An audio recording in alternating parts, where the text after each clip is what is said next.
The Democrats weren't campaigning the right way. They weren't bragging about all the work that they had done on infrastructure and the American Rescue Plan and all the rest of it. And I think now this is going to be a moment for him to say, look, we succeeded because of what we did for you, and here's what we're going to do in the future. This enables us to do a lot. It's difficult to predict what Chuck Schumer is going to say at any given moment, but... All right, I think he's speaking right now. Let's American people. With the races now called in Arizona and Nevada, Democrats will have a majority in the Senate, and I will once again be majority leader.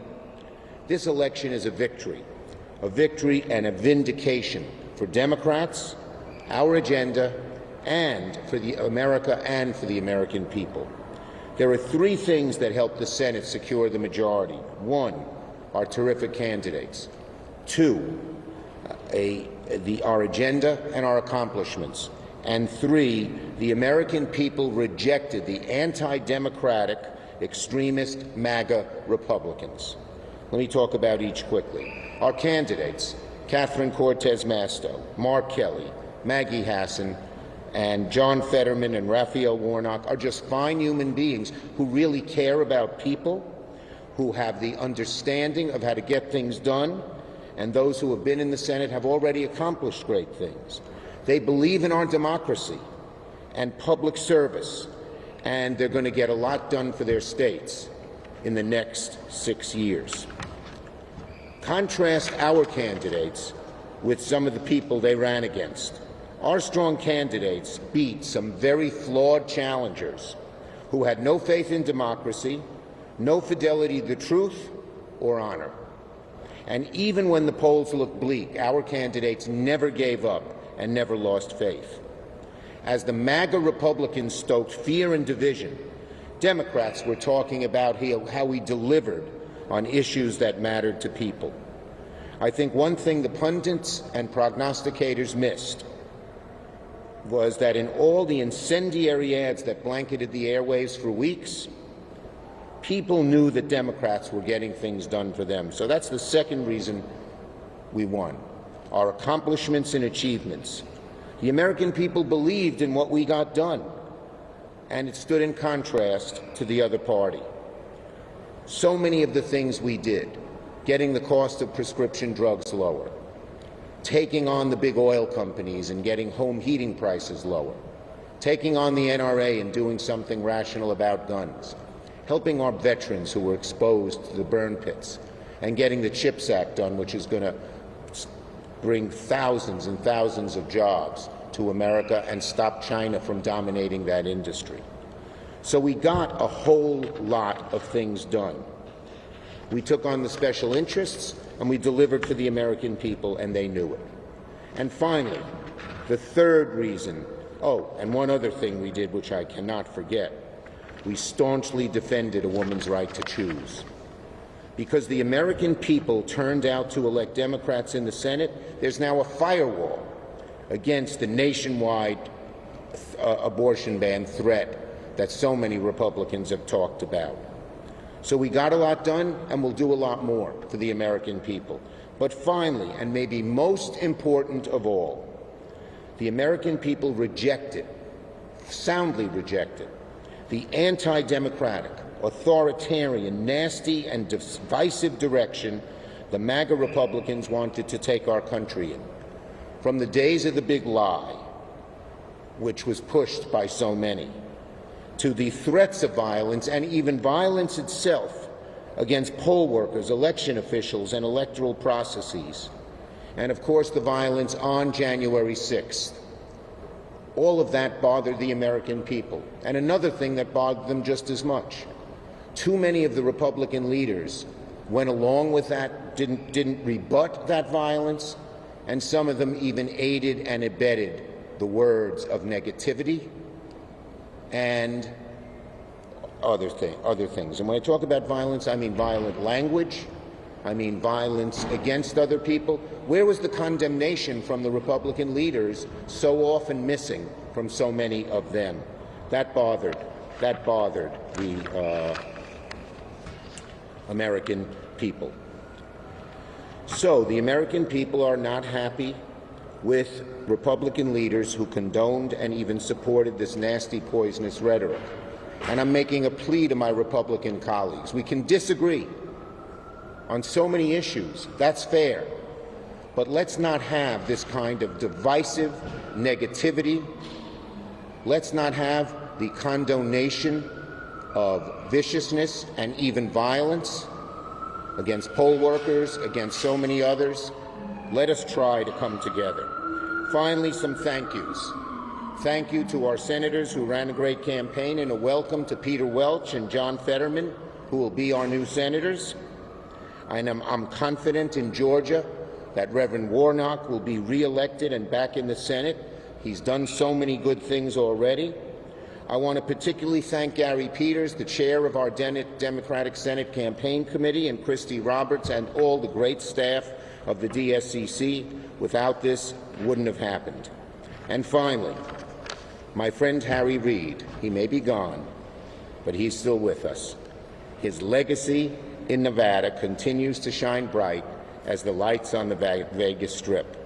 And also thank you to all the grassroots groups that stood for America, that said we're going to get things done. Thank you to the millions of people who supported us and the thousands of volunteers and organizers who were there. I look forward to working with President Biden, Vice President Harris, and, God willing, a Democratic majority in the House to continue delivering meaningful results for American families as we continue in the new Senate. I'm ready for a few questions if anybody has them. Congratulations, sir. Thank you. Thank you. Going into Tuesday, do you think the wildest framing imagination think that the numbers would have been this good a few days after? We always had much greater faith in our victory than a lot of the pundits and prognosticators. The people understood that inflation is a problem, but they understood it's a worldwide problem. All over the world, not caused by Joe Biden, but caused by COVID and the bottlenecks that COVID caused. And they saw that Democrats were doing something against inflation, getting prescription drug prices lower, getting heating costs lower, lowering the cost of health care, and in the longer run dealing with the supply chain problems that had caused cars and appliances and other things to go up. So we had faith that we were talking to what the American people really cared about. And we knew that the negativity, the nastiness, the condoning of Donald Trump's big lie and saying that the elections were rigged when there's no proof of that at all would hurt the Republicans, not help them. Yet too many of them and their candidates fell into those traps. Okay? You're looking good. Winning looks good on you. Thank you. I feel good. You know what I feel good about? I feel good for the country. Because so many people worried, I did, about this democracy with all the negativity and all the threats and even some people doing violence. Not the party leaders, but some of the people in the Republican Party didn't seem to condemn it very hard. America showed that we believe in our democracy, that the roots of democracy are deep and strong, and it will prevail as long as we fight for it. Is this their new step forward for bipartisanship? Well, I hope I always tried in the last Senate, the majority of the important bills we passed were bipartisan. The BIF bill, the largest infrastructure bill that's ever happened, the bill that helped our veterans with the burn pits, the gun control bill, and maybe most important, the CHIPS bill, which is going to create millions of good-paying jobs here in America and bring the chip industry, so important to the future of our economy, back to America. So we did a lot of things bipartisan, but when we couldn't get things done on bipartisanship, such as things like climate change, such as things like going after the prescription drug companies so we could lower costs, we did it on our own. So my first choice is always to do it bipartisan. But on issues that really matter to the American people, and when the Republicans aren't being bipartisan, won't be bipartisan, we try to do it on our own. Okay? Thank you, everybody. Have a great night. Take care. We love America. See you tomorrow. Thank you.